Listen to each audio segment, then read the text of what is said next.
Hey everyone, welcome to Walk Along Wellness. My name is Maggie, and I'd like to thank you for your time and attention today. I'd also like to thank my hairdresser Elena for hooking me up with this new do here. But hey, today, y'all, I'm here to talk about just our tendency to overcomplicate change. Most of us want to improve the quality of our lives, whether that's in the realm of our health and fitness, exercise, diet, nutrition, quality of sleep, finances, relationships, and that usually requires some honest self-assessment. Where are we starting from? Where do we want to go? And how do we get there? More often than not, this itch to improve comes from some knowing that something is not quite working in our lives. And when some aspect of our lives is not quite working, that means that we are coming face to face with the realization that something has to change. It's probably me. And that brings us to the fact that as humans, most of us do not welcome change. It takes honesty, surrender, and acceptance to start, and once we get honest with ourselves about where we are starting from, surrender to what was, and let go of what is not working, and accept responsibility for our actions, can we begin this sometimes uncomfortable process of change.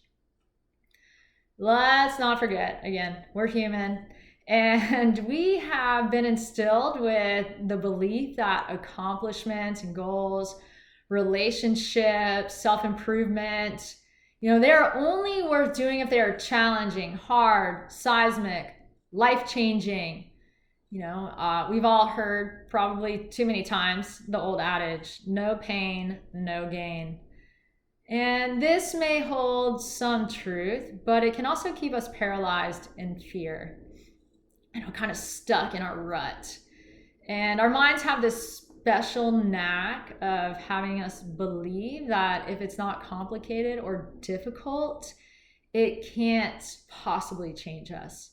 And I'm here today to challenge that idea. And I'm here today to help you get curious about, what would change look like? And how could we make it not so complicated? And we've talked a little bit about this idea of, starting to ask ourselves, like, what type of person we'd like to be, and, what is the identity that we'd like to embody, and, what is it that you would like to change about your habits, your behavior, your beliefs. And as we begin to uncover these desires, we can start to map out our journey around how we begin change. And again, these can revolve around just about any area of our lives, whether that is our health and fitness and our nutrition and our relationships, our finances, like our sleep quality. And, it doesn't have to be hard or complicated. One of my favorite examples is someone, let's say, like, their ultimate goal is they want to run a marathon, right? And at this moment, they are on their couch, right? So how would they begin this process of change? First, to run a marathon, the identity of a person that runs a marathon is becoming a runner. So how do we become a runner? Well, first, we make the commitment to ourselves, right, that we are going to show up. And, we kind of identify our why. And from there, we carve out the time to, lace up our running shoes, put on our running gear, and go out for a run. So let's say, our commitment to ourselves is to run 3 days a week. And we start off with just running a mile. Right? So we lace up, hit the streets, run the streets 1 mile for 3 times a week. And, we stay committed to that goal. We might run further than that, but, 3 times a week we're running 1 mile.